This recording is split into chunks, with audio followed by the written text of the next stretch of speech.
저기 홍두식 씨 되세요? 낯선 여자의 목소리에 돌아보니 정태 선배의 형수라는 윤경 씨가 서 있었다. 첫눈에 느낀 건 그녀가 예사롭지 않다는 것이었다. 나는 그녀의 미모에 순간적으로 놀랐다.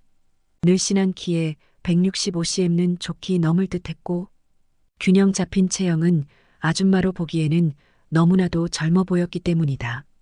그 미모는 보통 사람을 압도할 정도였고 마치 아나운서 김경란 씨를 떠올리게 할 만큼 세련된 분위기를 풍기고 있었다.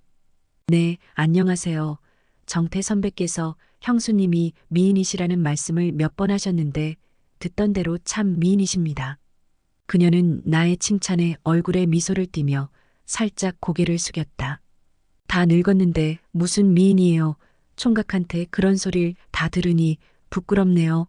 호호. 그녀는 웃으면서도 한층 더 빛나는 눈웃음을 지어 보였다. 그 모습에 나도 모르게 심장이 두근거렸다. 아무튼 이렇게 만나서 반갑네요. 저도 도련님한테 두식 씨 이야기 많이 들었어요. 학교 동아리 선후배 사이라면서요? 그녀는 반갑게 인사를 건네며 자연스럽게 나와 대화를 이어갔다. 하지만 나는 그녀의 아름다움에 어쩐지 긴장된 기분을 감출 수 없었다. 이렇게 매력적인 사람이 선배의 형수란이라는 생각이 머릿속을 스쳤다. 그런데 그보다 더 놀라운 것은 그녀가 이혼하고 혼자 살고 있다는 사실이었다. 처음엔 보험 문제로 그저 예의상 만난 자리였지만 그녀가 혼자라는 사실을 듣고 나서는 마음이 이상하게 복잡해졌다.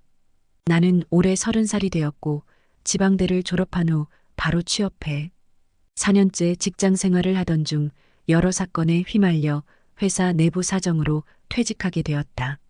6개월이 넘도록 이 일 저 일 알아보며 갈피를 잡지 못하던 중 우연히 포차 형식의 술집을 차리게 되었다.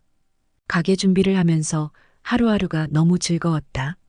그렇게 시간이 흘러 드디어 가게 오픈을 앞둔 3일 전 건물주로부터 화재 보험 가입 여부를 묻는 연락이 왔다. 장사가 처음이다 보니 미처 생각지 못했던 부분이라 약간 당황했지만 곧 정신을 차리고 주변 지인들에게 보험 관련 종사자를 찾기 시작했다. 그중 친한 선배에게 보험 설계 일을 하는 형수를 소개받았다. 그날 늦은 오후 선배의 형수가 가게로 찾아왔다. 40대 중반의 나이에 까만 정장 치마와 흰 블라우스를 입고 있었는데 꽤 미인이었다. 첫인상은 한마디로 아줌마가 왜 이렇게 이쁘지? 라는 생각이 들었다. 진한 화장이 다소 거슬리긴 했지만 오피스룩과 검정, 스타킹을 좋아하는 내 취향을 저격한 때문인지 그녀가 왠지 모르게 매력적으로 보였다. 안녕하세요. 네, 안녕하세요. 앉으세요. 차 한 잔 드릴까요? 네, 아무거나 주시면 감사해죠.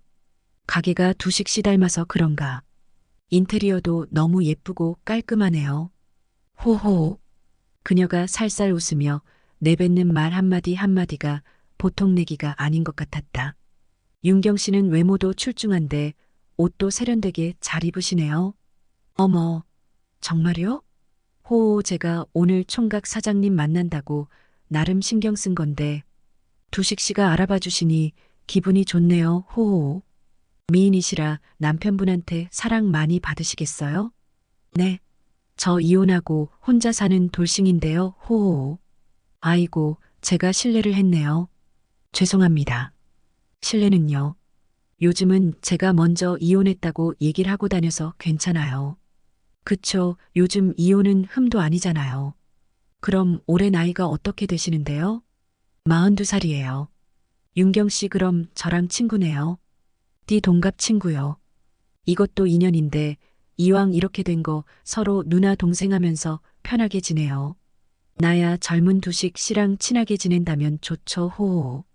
약 30분 정도 상담을 받고 추천 상품 2개 중 하나를 결정했는데 그녀가 갑자기 두식 씨에게 암보험이나 의료실비는 가입했냐고 물었다. 직업의식이 발휘되는 순간이었다. 네, 가입은 했는데 암보험은 회사 퇴직하면서 해약했고 실비만 하나 남겨뒀어요. 아, 그러세요. 그럼 제가 좀 봐드릴게요. 그러면서 저녁 식사나 같이 하자고 제안해왔다. 감자탕집에서 식사와 함께 소주를 나눠 마시면서 우리는 급속도로 가까워졌다. 그녀는 첫사랑과 결혼했지만 남편이 안마방에 들락거리는 걸 알게 되어 이혼했다고 했다. 한참 그녀의 이야기를 듣고 있으니 생긴 것과는 달리 순진한 스타일의 남자에게 굉장히 보수적인 성향이었다. 그러던 중 윤경 씨가 갑자기 한숨을 쉬며 말했다. 두식 씨, 사실 난 집에 가봐야 아무도 없어. 혼자 사니까 집에 가는 게 그렇게 즐겁진 않더라고요. 그녀의 말에 나는 조금 놀랐다. 윤경 씨는 밝고 당당한 모습이었기에 그런 외로움이 있을 거라고는 생각하지 못했다. 그녀의 눈빛이 살짝 흔들리면서도 그 속엔 무언가 다른 감정이 담겨 있는 듯 했다. 그럼 저랑 좀 더 있다가 들어가시죠. 그러자 그녀는 반짝이는 눈으로 내 얼굴을 바라보더니 갑자기 장난기 어린 표정으로 말했다. 그럼 우리 노래방이나 갈까요? 이렇게 그냥 들어가긴 아쉽잖아요. 순간 나는 심장이 덜컥 내려앉는 느낌이 들었다. 노래방이라니 이건 단순한 제안이 아닌 것 같았다. 게다가 그녀가 먼저 제안한 거라니 내 머릿속에 온갖 상상이 스쳐 지나갔다. 하지만 그저 장난으로 넘기기엔 그녀의 표정이 너무 진지했다. 노래방이요? 윤경 씨 노래 좋아하시나 봐요? 나는 가볍게 웃으며 물었다. 윤경 씨는 살짝 고개를 끄덕였다. 어릴 때는 노래방 가는 게 유일한 스트레스 해소법이었어요. 요즘은 자주 못 가지만 오늘은 기분도 좋고 뭔가 신나게 노래라도 부르고 싶은 날이네요. 게다가 두식 씨랑 같이 있으면 더 즐거울 것 같은데요. 그녀의 말에 나는 괜히 얼굴이 화끈거렸다. 이 상황이 꿈만 같기도 하고 어쩌면 정말 오랜만에 나도 무언가 기대하고 있는 게 아닐까 하는 생각이 들었다. 좋아요. 어서 노래방으로 가시죠. 우리 저도 신나게 놀 수 있을 것 같은데요. 그렇게 우리는 노래방으로 향했다. 하지만 마음속에선 단순한 노래방 이상의 무언가가 일어날지도 모른다는 기대감과 설렘이 점점 커져갔다. 노래방에 도착하자 윤경 씨는 이미 흥이 오른 상태였다. 두식 씨, 오늘 제대로 한번 놀아봐요. 스트레스 확 풀게. 그녀의 밝은 목소리에 나도 덩달아 흥이 돋았다. 노래를 부르기 시작하면서 그녀는 어깨동무를 하며 나를 더 가까이 끌어당겼고 둘의 거리는 점점 가까워졌다. 그렇게 우리는 마음속에 숨겨둔 감정들이 조금씩 드러나는 걸 느끼며 노래방 안에서 특별한 시간을 보내게 되었다. 하지만 노래방에서 어느 정도 할 건 다 했는데 뭔가 아쉬웠다. 남자라면 누구나 그럴 것이다.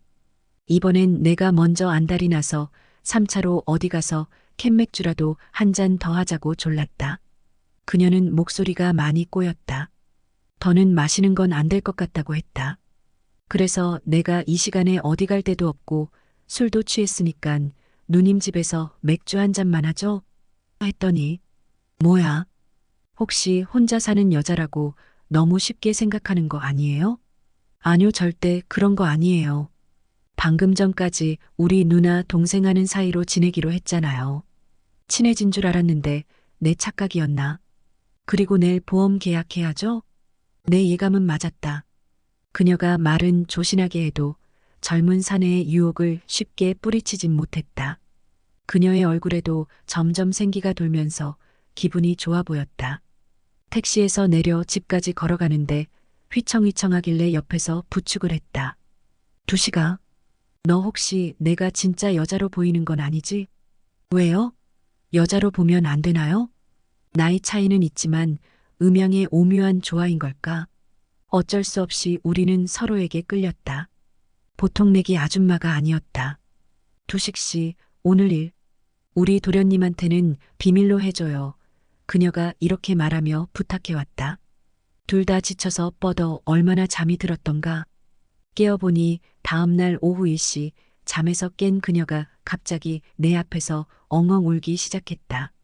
내가 무슨 잘못이라도 했냐고, 왜 이렇게 서럽게 우느냐고 물어봤더니 이제껏 아무것도 모르고 남편 하나만 바라보고 살아온 세월이 아까워서 그런다고 했다. 그날 이후 나는 선배의 형수와 연애를 시작하게 되었고 지금은 그녀가 보험 일을 그만두고 내 가게 일을 도우며 우리 집에서 함께 지내고 있다. 그녀는 늘 상냥하고 나긋나긋하게 대해주고 12살이나 어린 나를 서방님, 서방님이라고 부르며 애교를 부린다. 나는 그런 그녀와 함께하는 매일매일이 행복하다. 이렇게 나를 행복하게 해준 여자는 태어나서 처음이었다. 우리는 사귄 지 2개월 만에 자연스럽게 동거를 시작했고 이제 살림을 산 지도 벌써 2년 차에 접어들고 있다. 우리 관계는 평범한 연인들처럼 아웅다웅하기도 하고 때로는 크게 다투기도 했지만 결국엔 언제나 서로를 이해하고 화해하며 더욱 가까워졌다. 하지만 얼마 전 예상치 못한 순간에 윤경 씨가 재혼 이야기를 꺼냈을 때 나는 순간적으로 당황했다. 두식 씨, 우리 이렇게 오래 함께 지내면서 결혼식은 몰라도 혼인신고는 해야 하는 거 아니에요? 그녀의 눈빛은 진지했고 그동안 우리 사이에 쌓인 신뢰를 바탕으로 한 질문이라는 걸 알 수 있었다. 솔직히 12살 연상이라는 것쯤은 이미 마음의 걸림돌이 아니었다. 윤경 씨의 매력과 성격은 나에게 어떤 나이 차이도 무색하게 만들었다. 하지만 그녀에게 전 남편과 사이에 애가 2이나 있다는 사실은 여전히 내 마음 한구석을 복잡하게 만들고 있었다. 애초에 연애를 시작할 때는 그저 현재의 감정과 상황에 집중했지만 이제는 미래를 생각하지 않을 수 없었다. 주변 사람들은 이런 내 고민을 귀신같이 눈치챘다. 애 있는 여자랑 결혼하는 거 다시 생각해봐야 하는 거 아니야? 라는 지인들의 말이 점점 더 귀에 쏙쏙 들어왔다. 그들의 우려는 나도 모르게 내 마음속에서 점점 더 커지고 있었다.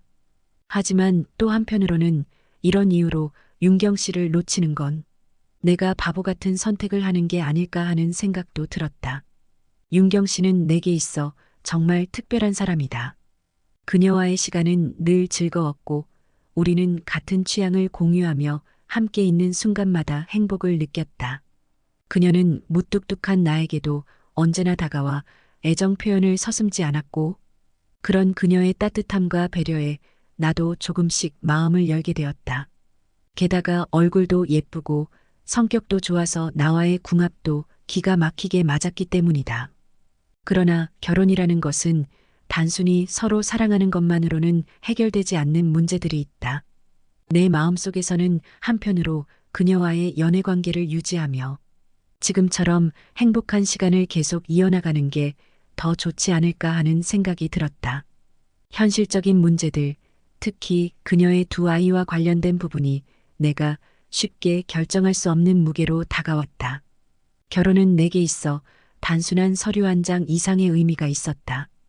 혼인신고를 하면 우리는 법적으로도 하나가 되는 것이지만 그와 동시에 나는 그녀의 아이들까지 책임져야 한다. 이 모든 것을 감당할 준비가 되어 있는지 스스로에게 묻기 시작했다. 윤경 씨는 내 고민을 눈치챘는지 어느 날 조용히 다가와 내 손을 잡았다. 두식 씨, 나는 당신이 어떤 결정을 해도 존중할게요. 그냥 이 순간이 행복하기만 하다면 그걸로 충분해요. 그녀의 말은 나를 다시 한번 생각하게 만들었다. 결혼이란 우리 2사람만의 문제가 아닌 더 큰 결합이라는 것을 깨달았다. 그녀를 진심으로 사랑한다면 그녀와 함께할 미래도 받아들여야 한다는 것을 알았다. 하지만 동시에 너무 성급하게 결정을 내리기보다는 신중하게 생각해보자는 마음도 들었다. 결국 나는 그녀에게 말했다. 윤경 씨, 조금 더 시간을 주실래요? 나는 당신을 진심으로 사랑하지만 이 결정을 내리기 전에 조금 더 생각해보고 싶어요. 당신을 놓치고 싶지 않지만 우리의 미래를 위해 신중하게 결정하고 싶어요. 하지만 아직까지도 결정을 내리지 못하고 있다.